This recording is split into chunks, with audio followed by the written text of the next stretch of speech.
Well, welcome.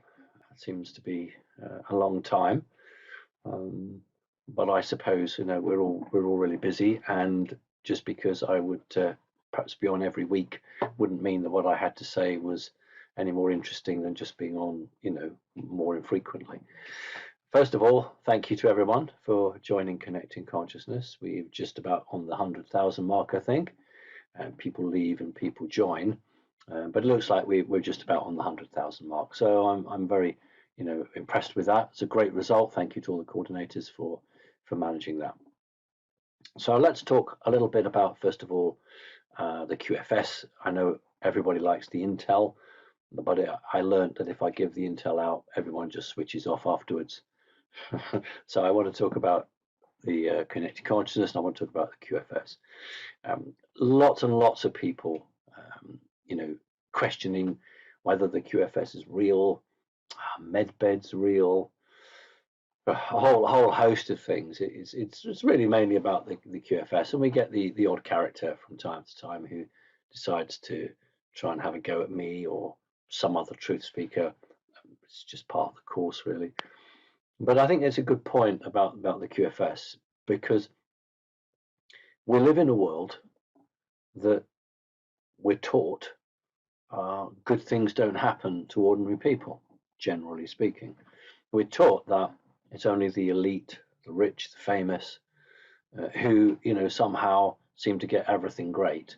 And the regular guys, the rest of us, we just have to muck along, as we say, and just get on and accept what we're given. And that's actually part of the control system on this planet, particularly in the English-speaking world, although it goes right across, where we are taught from almost the day of birth that we should be thankful for what we have, and that we need to emulate or we need to look up to certain characters because they are successful. And invariably, it'll be sports personalities, it'll be TV personalities, cinema, the music scene, the entertainment industry. And on one hand, we are told that that's really great. These individuals, they make millions and millions and millions. And today, this lady's got a new pair of pink shoes, or today this guy's got this new jumper, sweater. And so we're encouraged to go out and buy the same products because we want to pretend to be these people because they're successful. And success, of course, on this planet is measured in how much money you actually earn or how much money you're worth. So that's how they measure success here. And that's what we're told, that's what we should emulate and copy. But then we're told it's very good to be poor. Jesus was poor. Well, he wasn't actually. Jesus came from a very wealthy family. But we're taught this, and that, the fact that we don't all of us have very much money, that's actually a virtue. Being poor is a virtue. And yet, in the next breath, the system is saying to us, look at this Hollywood star, just bought a Lamborghini or a Porsche, and there's only 5 in the world, and isn't that wonderful?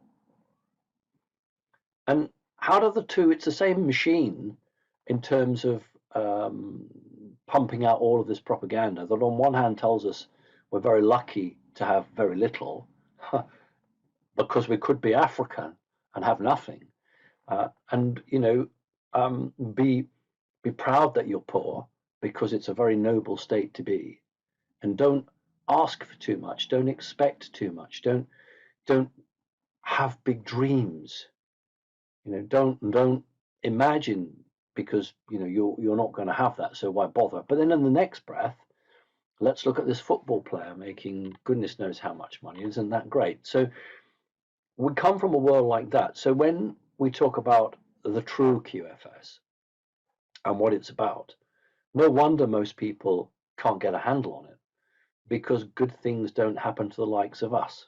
It's a very British type experience. But what it actually means is that if you're a regular person, this just doesn't happen to you. And why would anybody do good deeds for ordinary people? Now, that's really sad that that's the level of understanding for so many people on this planet. It's almost as if the soul has been kicked out of people or crushed, And yes, I'm sure for huge numbers of people, they just shrug their shoulders and they're like worker ants in the sense that they get up every morning, they do their job, they just have enough money to pay the bills, but that's as far as it goes. But there's no other game in town. Well, the QFS is that. And so for everybody who doesn't believe in the QFS, the best thing I can do is put a website address for you, and Andy will very kindly for this video put that on the bottom. And it's a guy called Ron Giles.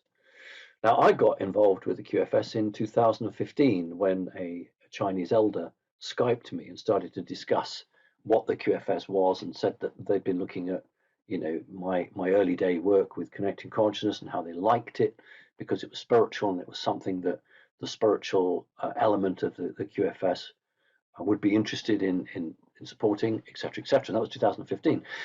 Well, I understand Ron Giles, whom I've never met, has been at it for over 20 years. And more than that, Ron Giles constructed the QFS that we understand and know today in its modern version.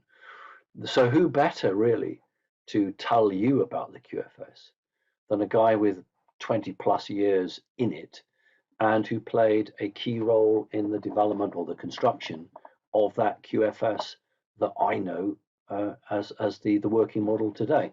So I'll put that website on there, and for those of you who don't believe me, well, it's not on my website.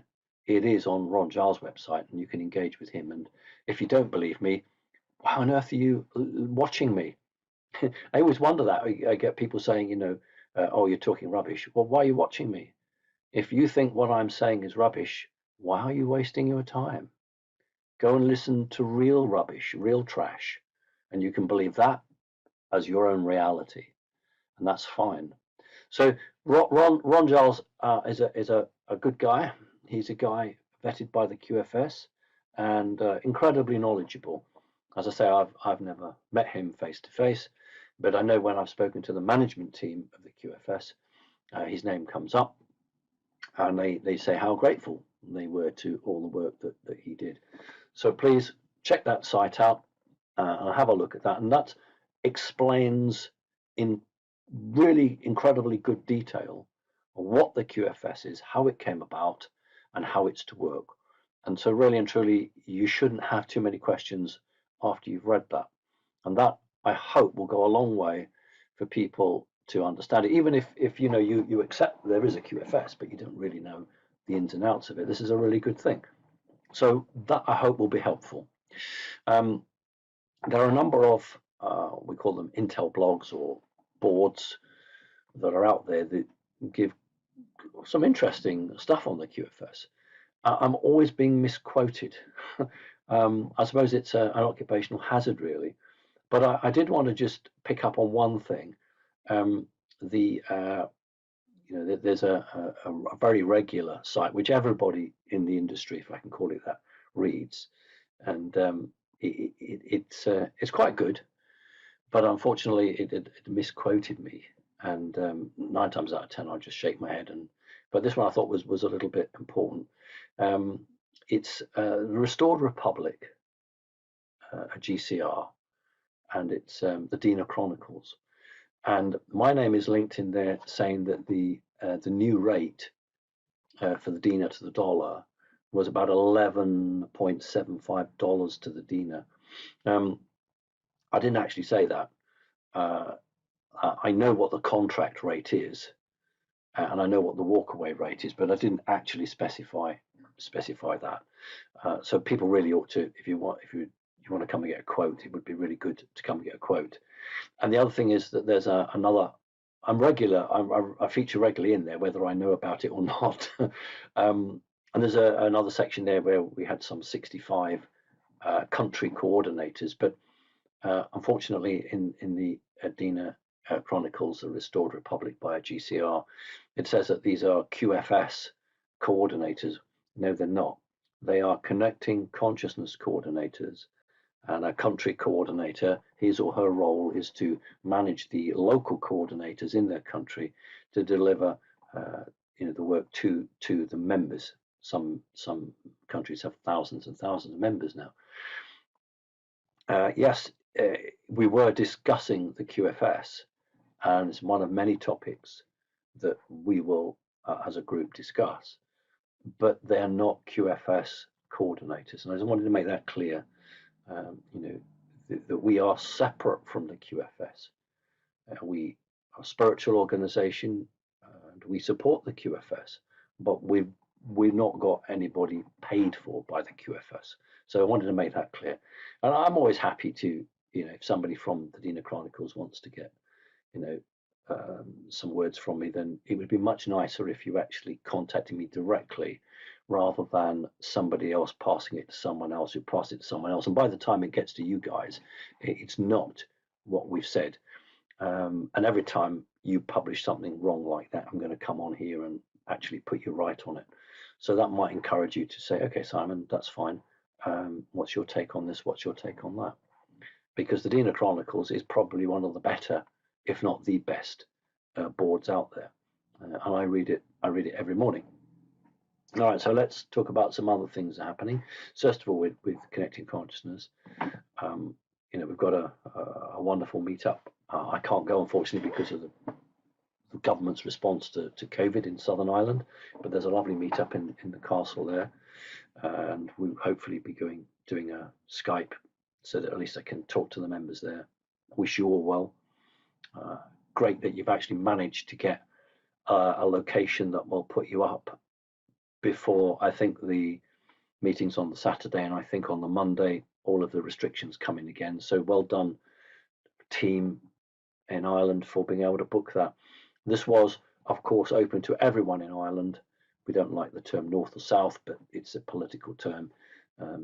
It's very difficult for people in the north of the island to travel, but it was there, and it was a venue for anyone in Ireland to travel to, and I'm really grateful that you guys had made that effort to organize that. And every country, you find that groups of CC people are making the effort wherever it's legally possible, and getting together and doing physical meetups, and if that's not allowed because of the law, then of course virtual meetups. We realize that this Omicron variant is going to lead to governments closing airspaces, locking things down. It's just par for the course. So we'll see how we go. We're very fortunate in Britain, can we say that? Because the only extra point we've got is gone back to the face coverings, but at the moment that's all that they seem to be pushing on. We're very aware of other countries that are far more forceful in what they're doing, and of course we do not agree with what those countries are doing. So Intel, the great thing about having an organization in 60, 70, 80 countries is that we get real first-hand information. So I'm not talking about Intel information in the sense that it's coming from an Intel agency.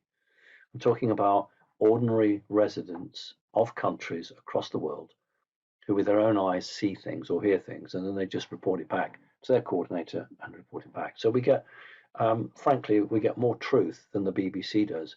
The BBC is supposed to be a world service, but what we get is the truth, whereas what a lot of these mainstream news companies get are, not the truth. They're a former shadow of the truth. So it does put us in quite a strong position, because we will hear things that, of course, won't come across on the mainstream. So we knew about the situation in South Africa. It's incredible that there are, maybe 10 or 11 countries now whose courts have actually said, in relation to the COVID vaccine, that they can't authorize it. The courts have said we can't recognize this, because when we've asked the health professionals in our country to come forward with a sample, they've not been able to do so. So these organizations have lost court case after court case simply because they weren't prepared to bring samples along and allow that back history, that back checking to go through. But even though that's occurred, you wouldn't realize it, because the countries concerned are still going on, as if the court case had never happened.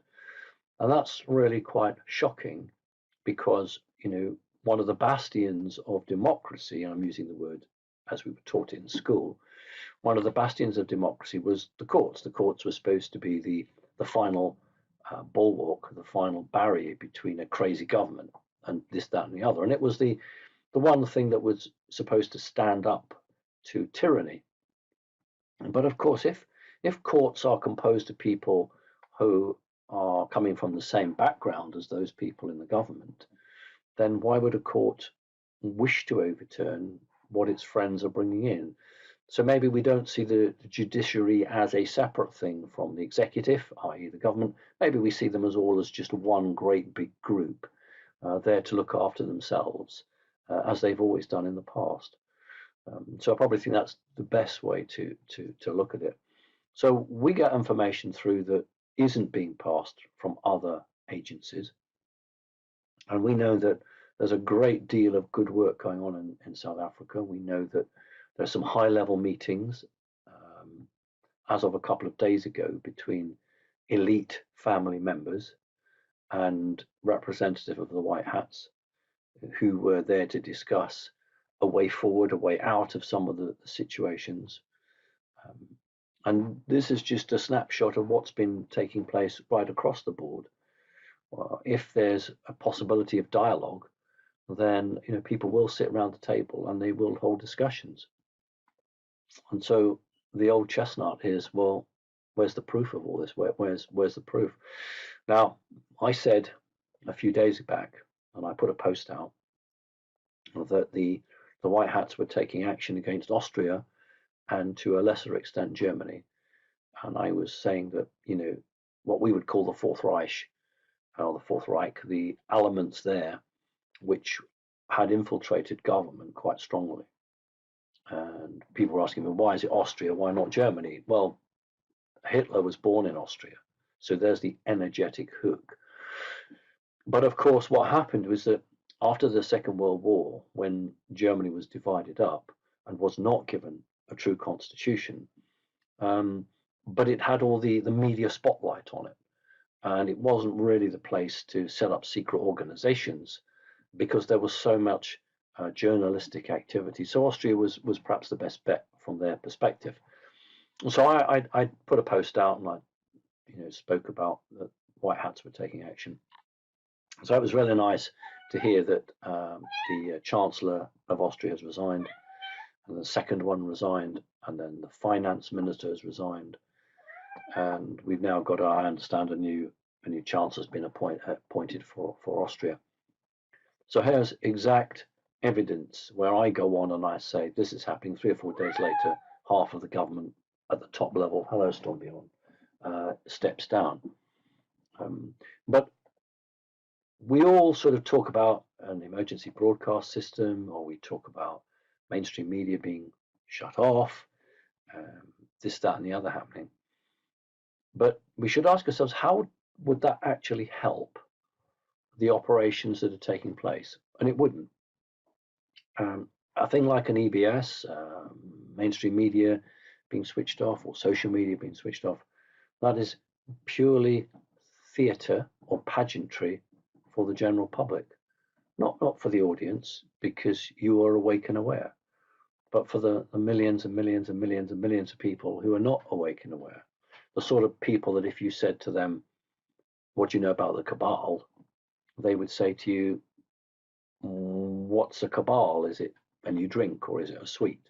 That's the level of knowledge and understanding that most people, it's incredibly low. And so, we think about these things that excite us, but don't actually help. What's helping is all the covert operations that are taking place now. If you think of any war, horrible as they are, if you think of any war, one of the biggest problems for the military are the refugees. They stream on the roads, they block everything up. And the last thing anyone undertaking any form of secret operation wants is a whole host of people outside half an hour before something's supposed to start, holding their phones up to video it or record it. And they don't want the public in the way. And so all sides of what's taking place at the moment are doing things covertly because they don't want prying eyes, they don't want that interference. And once things are all settled and done and dusted, and we've got things in the public eye, that's just pageantry. It's best way I think would be, this is quite fun as it's Christmas, and think about pantomimes. I'm sure in America and other countries there are pantomimes. It's I guess a British thing, but maybe has spread through to the English speaking world anyway. Imagine you've gone to the theatre to watch a pantomime. I'm sure many of you have attended a theatre. I don't mean the movies, I mean real actors on the theatre. And so, if you've got there in good time, you can sit there and the curtains down, and the lights are on and you can talk and chat. And then what happens is that the lights go out and it's all dark, not 10 days of darkness, but they're dark for a few seconds. Then up goes the curtain, and then hopefully we are presented with some really good costumes and some good singing and dancing and, a good day's entertainment.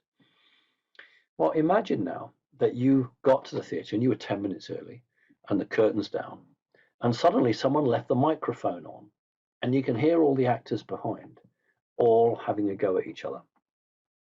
And so you've got the producer having an argument with the person in charge of costumes. You've got the director arguing with the person in charge of the lighting, and it's just really vicious, bitter, and nasty. Half of the audience would walk out, and then when the curtain did come up, instead of enjoying the show, the audience would be thinking, well, isn't that the guy that was arguing with that guy? And that's what would happen if operations undertaken now were not covert. If they were overt, we would all be privileged to see and experience the things that they don't want us to see. What they want is the presentation, and when the curtain goes up, this is what you're presented with. Remember, all of this is not for the likes of us.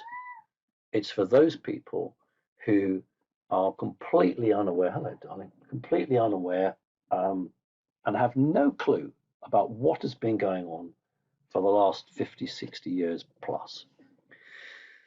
And so it has to be at a level, actually, that they will engage with.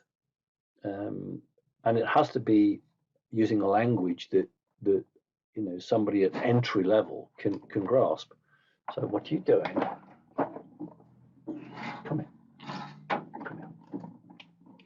And that's why so much of everything that we're seeing is quiet, and we're scraping around for good, decent intel, trying to find people who genuinely have got the ear of somebody else and can pass on what's really happening. We'll talk about the situation with Lynn Wood and Lieutenant General Michael Flynn and Sidney Powell, and that's raised an awful lot of questions in connecting consciousness. People writing and saying, what the heck is all that about? Why is the good side sort of falling apart and imploding? What's happening there? Well, I truly don't know, which is perhaps a good thing because I haven't got embroiled in it. But what is very open and obvious in terms of what you can get generally is that it's said that Sidney Powell entered Lynn Wood's name into the Michigan lawsuits, and Lynn Wood said, no, I wasn't involved in that. You're using my name incorrectly. And so that's one of the key reasons they split up.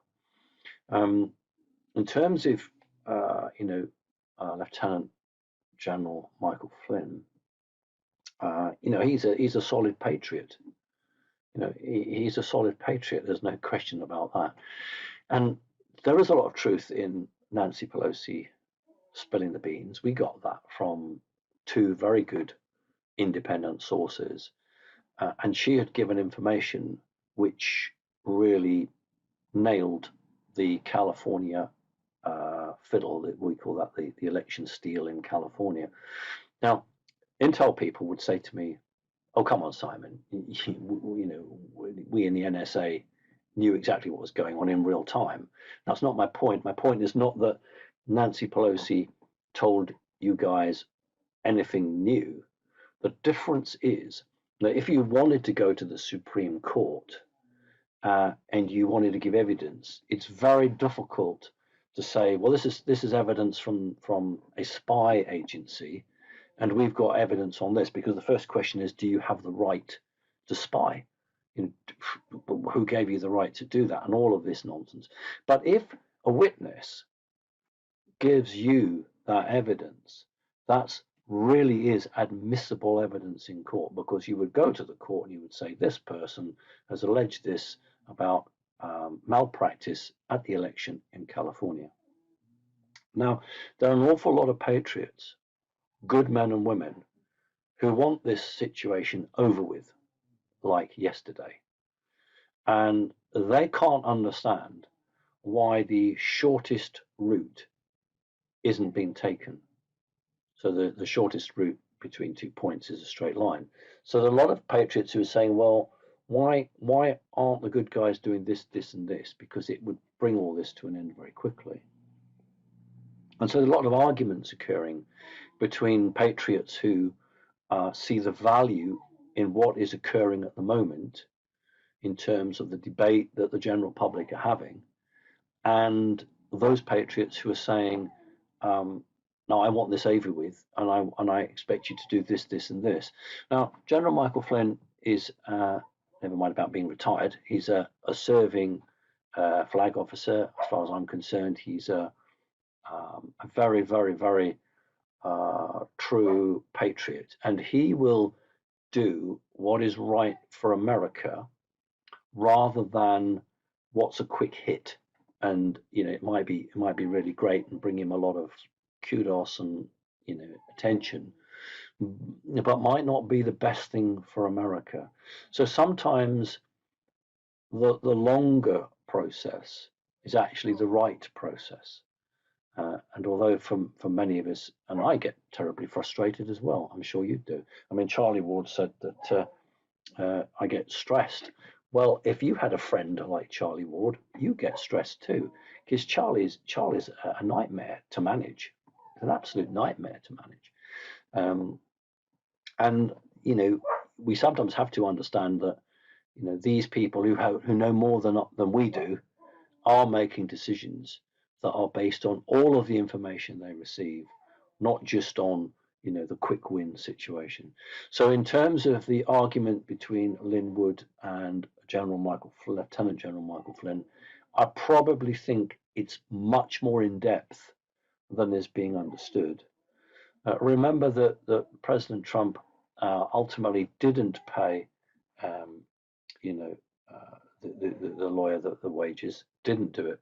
And so, Sidney Powell went and did her own fundraising for it, because President Trump is a statesman. He got to keep independent. He has to be separate.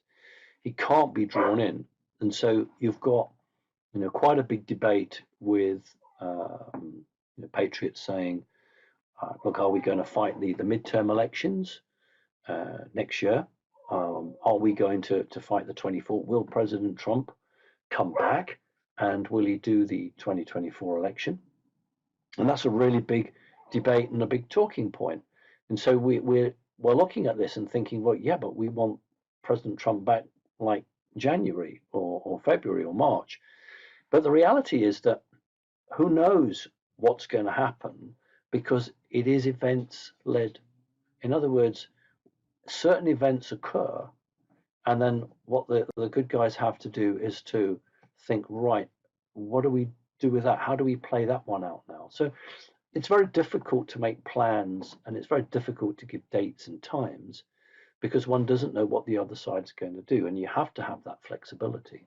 And if you nail your colours to the mast, and then you say, hello, come and say hello, come on, Merlin, you're desperate to come and say hello, come on, turn over, that's it, thank you, like that, just desperate to come and sit with me, all right, good boy. So there are people that realize that if you basically nail your colours to the mast and you say this is going to happen and that's going to happen, if that information leaks out onto the other side, then you're in a rattle state, because you then got to quickly go back and redo everything. But if you keep your options open, then within certain parameters, you have a lot more flexibility. And so, all of the people who are awake and aware understand that something is brewing, um, something is liable to happen, but for them, it should have happened yesterday. But of course, the difficulty is that what is being overcome is a massive infiltration of every walk of life by a secret group who for decades has done nothing other than build its own power base and its influence. And, with great respect to many people, you just can't go in and, wave a bit of paper and it's done. Yeah, it has to be rooted out. And rather like an octopus, it's got lots of tentacles, or a spider's web, it's got lots of threads. And so that's the difficulty. That's taking the time. And what I can say is that the good guys have got absolutely no intention of allowing these people to come back again. So you wouldn't spend all of this time and effort to remove a certain group just to have another group come back in and take their place. What would all of that be worth? It would just be nonsense. And so we have a situation where things are happening, but frustratingly, very little of that is making its way out into the public domain. And sometimes we get a very brave person, or what are you doing? Stop it. Or somebody's been authorized to give out information in terms of, the situation with child trafficking, the situation with the southern border, right across the field. Information comes out, which we can square and say, right, well, that makes sense because this, that, and the other. But you know as well as I do that for the vast majority of people, they're going to need something on the BBC. For many of the people of the world watch the BBC and the CNN. And although, CNN's ratings are dropping and all of these people's ratings are dropping, it's still widely understood that they do hold the opinion of people. They can create those opinions. And it's only when those news agencies actually start to give a much more accurate reporting do we then say to ourselves, right, this is the change, this is the sea change. And people who, your friends and family, your acquaintances, those people that you might have known for a very long time, who don't hold the same view that you do, will then be faced with a newscaster on the official news, the mainstream news, telling them what you've been telling them for months or years. That's going to be not just rewarding for you, and no harm in you feeling that, but it's going to be very challenging for that individual for all the reasons we've talked about in the past. And that's what we're looking for, aren't we? We're looking for some official recognition of what has been happening. For instance, we can quite openly talk about the 2020 election. I don't know about America, but in most places outside of America, it's seen as a fair election.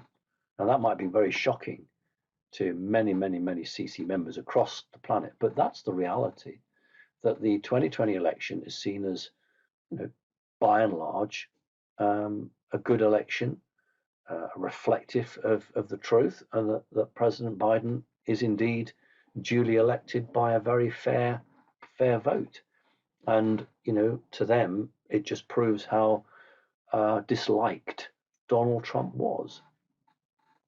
So that's the narrative. Now, in America, we know it's a different understanding. We appreciate that. But this isn't just about America. America is not the beginning and the end. This is about the world. It's the earth. And in CC's point of view, America is very important, but it's not the beginning and the end. We've got coordinators in nearly every country now. Certainly we've got members nearly in every country. And, America's no different from Africa or from Europe or from Australasia. It is a country with people that are of the same like mind and are suffering similarly. And so it's no good if the people of America, by and large, get it, but people in the rest of the planet don't get it. Because what's the future there? How could we have one continent where people actually are fully cognizant of the facts, but your neighbours across the water haven't a clue what you're talking about? That's not a true freedom of the earth. That's just a freedom of one country. But I appreciate it has to start in America. Of course it does, but it has to spread out. The difficulty we've got in many countries is that people are so, I don't like the word brainwashed. It's a 60s word, but they're so connected to their official news channel. Newspapers, particularly in Britain, actually, newspapers are a very big mover of public opinion in Britain, more so than much else. People really do connect with their newspapers in Great Britain. And the youngsters don't bother, but those that do, it's usually online.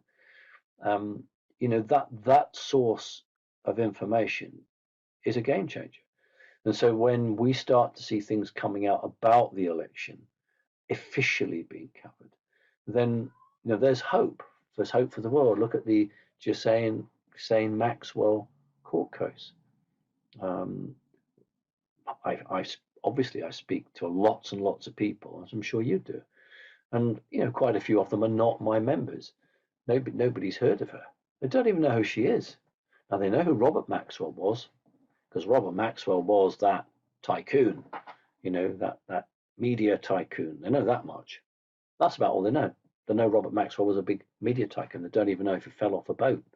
They don't even know he was involved in intelligence. They don't know that Maxwell had a software program that could spy on the world, and he was selling it to others, and then he started to use it himself for blackmail purposes. Hence why I fell off the end of a boat. So they don't know any of that. Or they do that as a court case? No, but they know that a pop star's girlfriend has just bought a new pair of pink shoes. They know that because when they switched on the YouTube, they were told that. And when they went on BBC, their eyes were pulled to it because, hey, that's what you're supposed to emulate. Let's really talk this up. When these cell phones, these iPhones are up for sale, the cameras will be there, and there's 8 o'clock in the morning, 7 o'clock, 6 o'clock, 5 o'clock in the morning. The shop will open its doors, and the first person that goes in gets it at half price or something like that. And then the cameras take all these photographs of this person, whoever it would be, going in and getting the phone and coming out and all the rest of it. And that's more important than a nurse saving the life of somebody. When did the cameras ever turn up and film a nurse and thank him or her for saving the life of somebody? So why on this planet have we got this madness that wants us all to be drawn to a pair of pink shoes or the latest iPhone, or we go to the cinema and we're just bombarded with latest motor car adverts? When is there something about somebody who's done something good? And when we do get any of these videos, they're all very depressed, very dour, they're very sad, they might be filmed in black and white, and it's just totally contrary to the message that they're supposed to be giving out. We should have joy and happiness in some of the things that have occurred that have got nothing to do with money, but have everything to do with compassion and love and just the freedom to live. And we don't get that. Now, humans actually like that. They respond to that. And all of the news that we're getting is lies. All of it. It's just not worth bothering with.